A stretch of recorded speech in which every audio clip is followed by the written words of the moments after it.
मेरी शादी वाले दिन मेरा 12 साला शहर बहुत खुश था। मैंने हमेशा उसे अपना छोटा भाई समझा था और वो भी मुझे बाबी माँ कहकर पुकारता था। शहर के फूट होने से कुछ दिन पहाड़ मुझे अकेले सोने में डार लगता। अपने दीवर को साथ बेड पर सुलाने लगी। सर्दियों की रातें थी और एक बस्त्र में मुझे दीवर के साथ सोना बहुत अजीब सा लगता था। दीवर मुझसे काफी छोटा था। वो 12 साल की उम्र में भी 18 साल का जवान लड़का था। शौहर के फूट आने के बाद मैंने बहुत मुश्किल से ही गुजारा किया था। लेकिन कब तक मैं इस तरह गुजारा करती। इस रात सोचा कि देखो तो सही कि दीवर का रद्दामल किया होता है। आधी रात हुई तो दीवर को हिलाकर देखा तो गहरी नींद में था। लेकिन हाथ लगाते ही मेरी आंख हैरत से फटी की फटी रह गई, क्योंकि मेरे दीवर का 7 अंश वो दिन पहले ही मेरा शौहर इस दुनिया से रुखसत हो गया था। मेरे घर में मेरे सास और सर और नंदे भी नहीं थी। मेरे शौहर का इस दुनिया में अपने छोटे भाई के अलावा कोई नहीं था।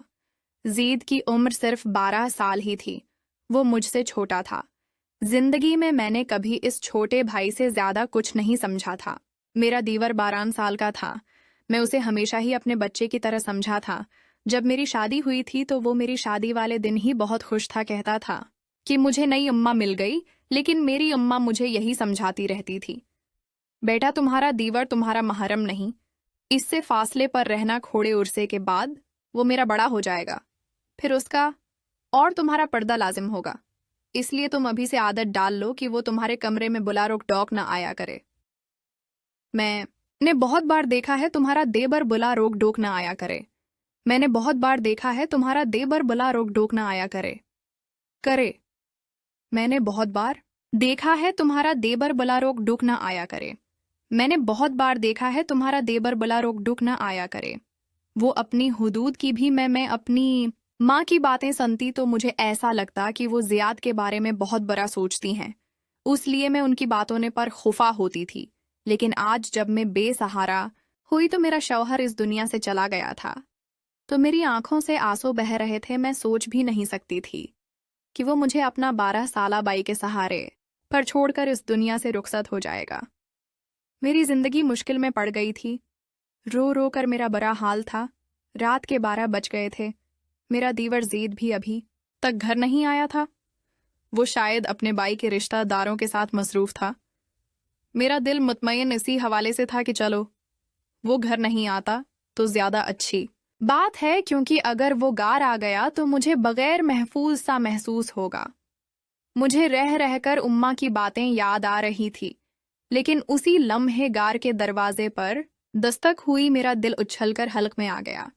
मैंने सोचा कि पता नहीं कौन होगा, मगर बाहर से जीद की आवाज आई, बाबी दरूजा खोले में हूं। मैंने डरते डरते ही दरूजा खोलत। आज तो मुझे ये घर जंगल जैसा मालूम हो रहा था और जीद मुझे छोटा सा बीडिया लग रहा था।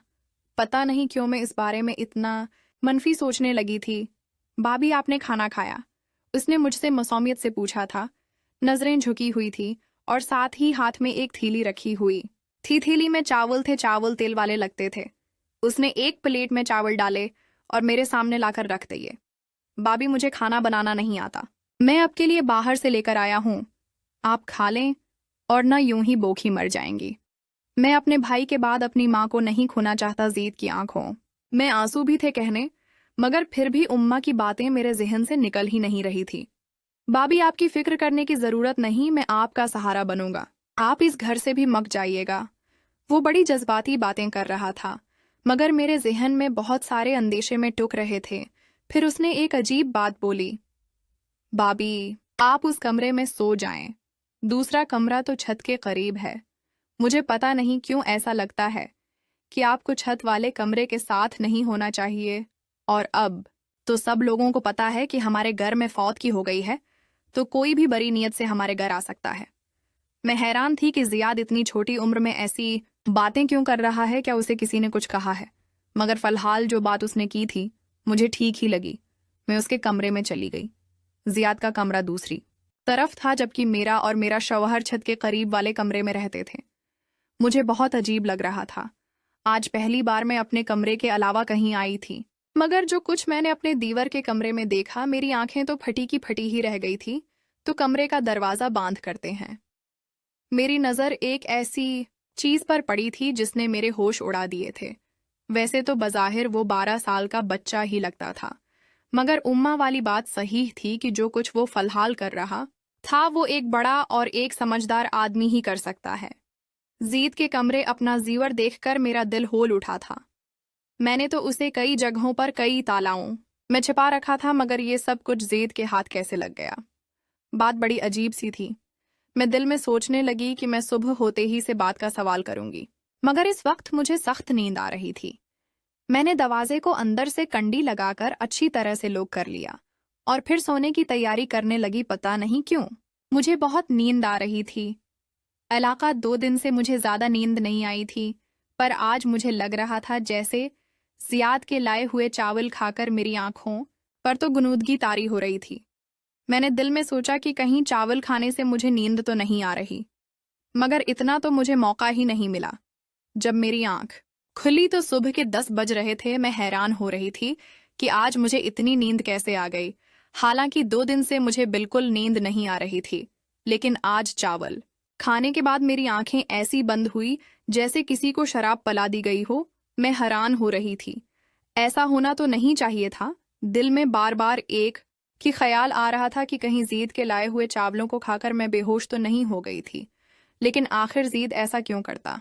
मैंने दिल में सोचा कि मिलती हुई मैं बाहर आई तो सामने जीद किचन में चाय बना रहा था। उसे देखकर मुझे बहुत बुरा लग रहा था। बाबी, आप सो गई थी, आपको बहुत अच्छी नींद नहीं आई, उसने मेरी तरफ पुकारते हुए देखकर कहा। तो मैंने उसे पुछ के लहजे में यही कहा कि आज मुझे बहुत ज्यादा नींद आई। तो क्यों ना आता बाबी, मैंने आपके चावलों में सोने वाली गोली मिलाई थी। मैंने अपने दोस्त को बताया था कि मेरी बाबी को नींद नहीं आती।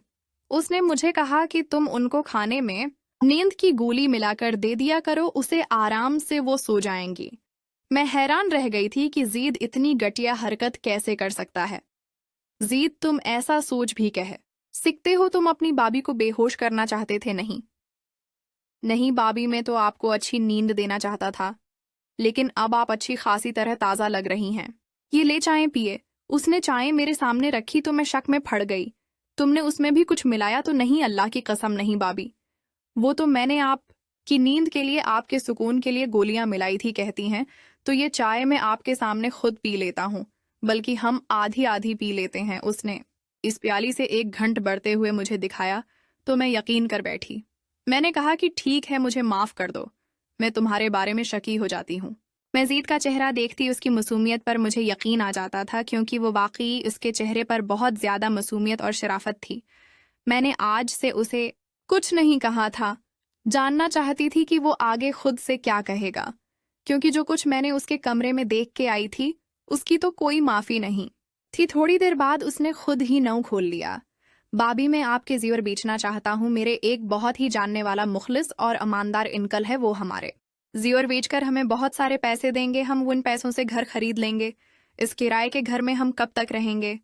मालिक मकान तो परसों क्या लेने आ जाए गा, हमारे पास तो पैसे ही नहीं हैं। जीद की बात सुनकर मैं हैरान हो गई थी। अभी तक कैसा तो मैंने सोचा भी नहीं था, फिर वो कैसे सो सकता था? बात बड़ी अजीब थी। मैंने कहा, जीद, तुम्हें ये ख्याल कैसे आया कि हम नया घर बनाएं? बाबी, में नया घर, शादी भी करनी है। हमने सारी जिंदगी एक साथ रहना है, नया घर होना चाहिए हमारे पास। और न कराए कि घर में तो इंसान सिर्फ जलीर और सवारे होते हैं।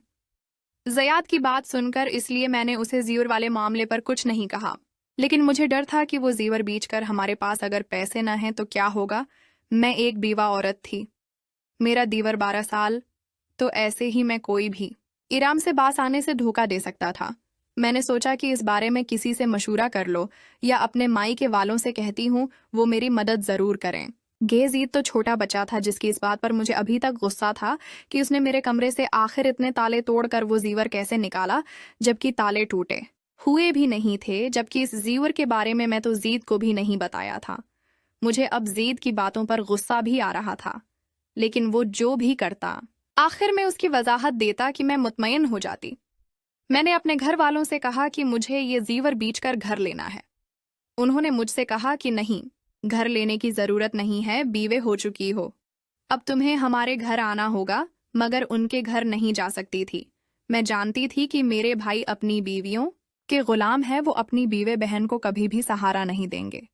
जिंदगी भर इंसान उनके सहारे तो नहीं रह सकता। अभी अच्छा मौका था। मैं अपना जेवर बेच कर एक घर खरीद सकती थी। मेरे शौहर ने अपनी जिंदगी में मेरे लिए काफी सारा जेवर बनाया होगा था, मगर अपने भाइयों की नीयत देखकर मैंने वो जेवर देने का इरादा तुर्क कर दिया। अब मैं जियाद के सहारे पर चल रही थी।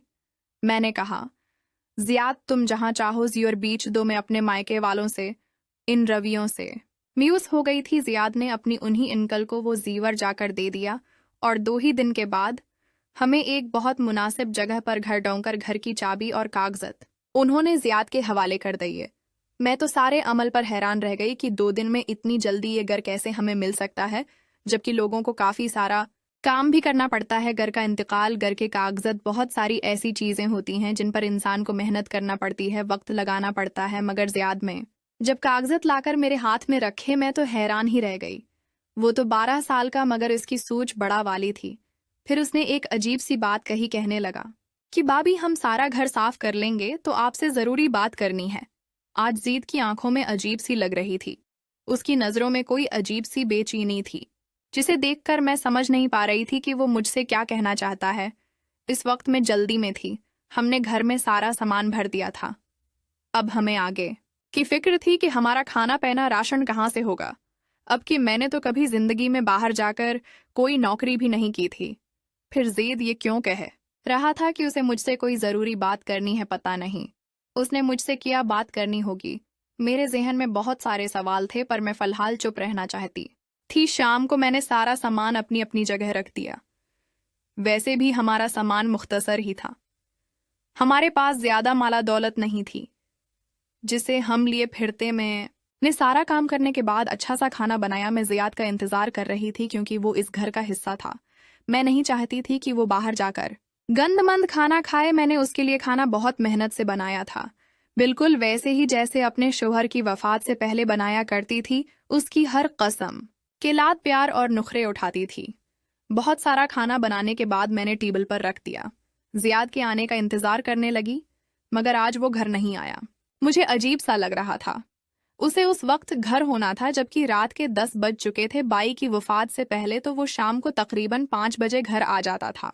उसके बाद कभी घर से बाहर नहीं निकला। हाँ, हम लोग जब बाहर आइसक्रीम खाने जाते तो वो हमारे साथ जरूर होता था, लेकिन अकेला तो कभी घर से बाहर नहीं गया था। मुझे डर लग रहा था। उसका इंतजार करने लगी, यहाँ तक कि रात के 12 बजे उसने दरवाजे पर दस्तक दी। मैंने गुस्से से दरवाजा खोला। इस पर बरस पड़ी, कहा, कहाँ रह गए थे तुम ज़ीद, तुम्हें शर्म नहीं आती? मैं तुम्हारी बीवा बाबी तुम्हारा इंतजार कर रही थी। मैंने तुम्हारे लिए खाना बनाया और तुम हो कि अब अपने बाय के जाते ही आवारा गर्दियां करने पर मजबूर हो गए हो। अगर इसी कौन सी बात है जो तुम घर में नहीं कर सकते, बाहर जाना पड़ता है। तुम्हें दोस्तों को उधर ही दलालिया करो बाबी, में ऐसा नहीं कर सकता। उसने नजरें उठाकर मुझे ऐसे गुस्से से देखा कि मैं डर गई थी।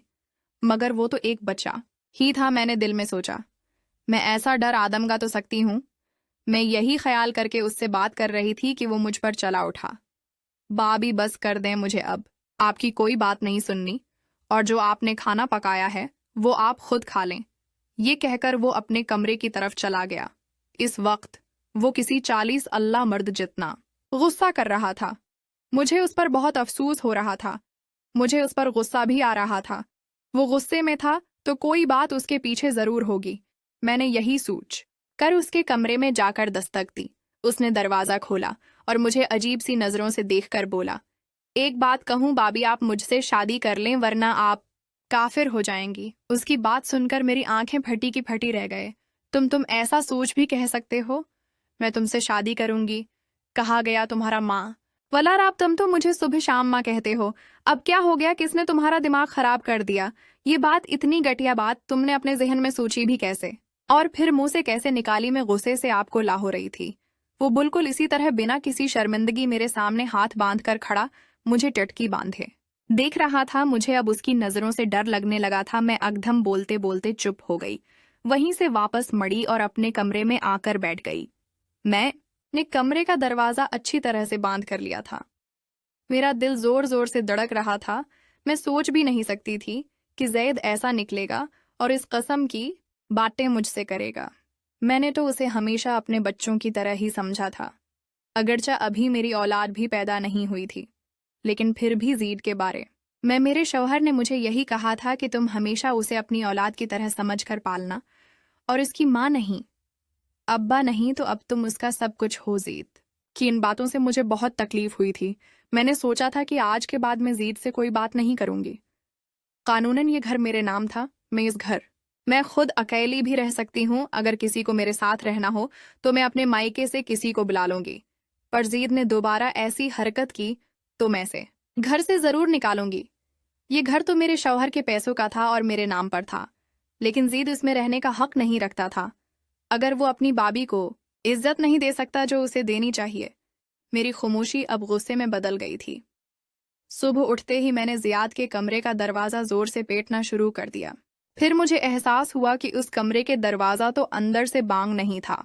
मैंने जब बाहर से दरवाजा को खुला तो आगे से कमरा खाली था।